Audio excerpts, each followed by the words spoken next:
Our discussion tonight is based just on that. Joining me in the studio right now is Channels Television's in-house data analyst, Babajide Ogusowo. Thank you for joining us on the News at 10. The foreign reserves, $30 billion, as I said earlier, in the last 2 weeks, exchange at the parallel markets has also been relatively stable compared to a month ago. Is this the silver lining we've been expecting? So I don't know about silver lining, but there are two lines that I would tell you perhaps relevant to this.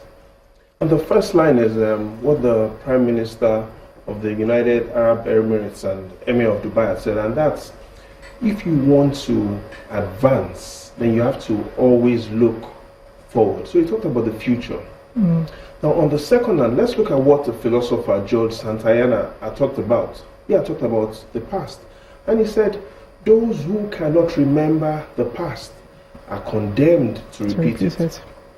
Here's the narrative. It means that the future is urgent and the past is important. So in the next 3 minutes, we'll talk about the past and future of the foreign reserves quickly. And let's look at what had happened. 1960 independence, the foreign reserves then was $173 million.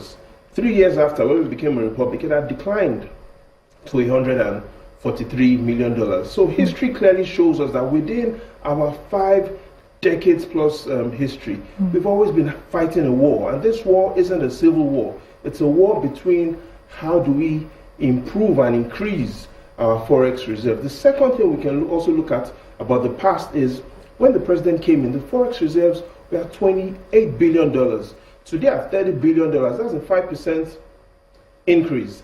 How many presidents in the Fourth Republic have left the FX reserves higher than what they met it? And I'll share those facts with you, and I think it will surprise you. But before then, let's look at the top 3 performers in the history of the nation on foreign exchange management. And at number 3 is the former president. When he came in May 1999, then the FX reserves were $4.9 billion.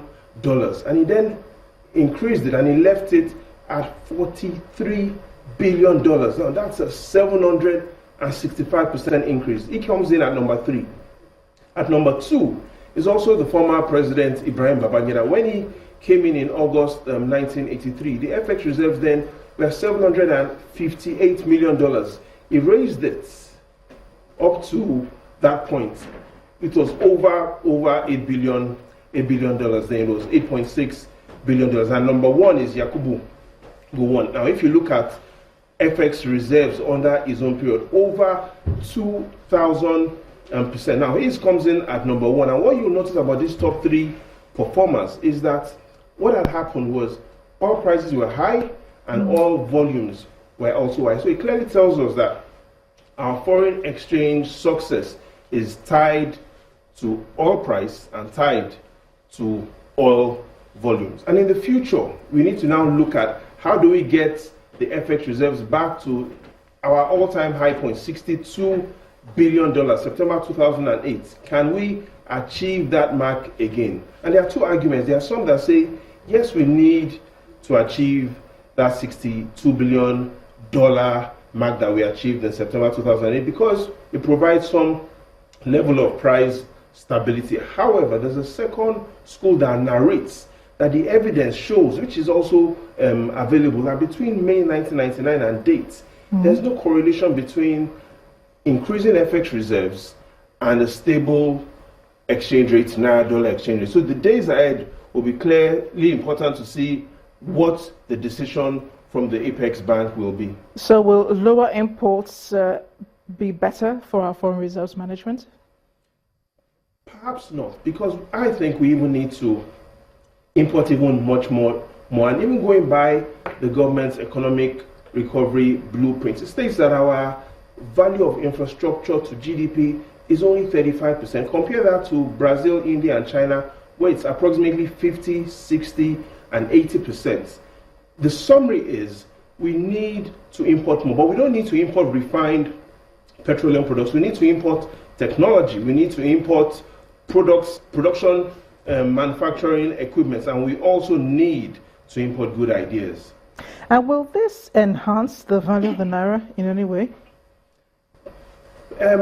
We don't expect that the exchange, the reserves, will directly correlate to improved value of the naira, but we know that there are psychological benefits of a higher reserves. Right now, our foreign reserves covers 12 months of import cover, so it does give a lot of comfort to foreign creditors. It does give a lot of comfort for trade as well. But what it really boils down to is, what is the connection between the foreign reserves and the standard of living for families? And that's the connection families really want to find, to be able to see that as the foreign reserves are growing, standard of living and especially poverty rates decline. I guess that's the question I have to pose at you. Does the rising foreign reserve provide families with any hope that their lives will get better?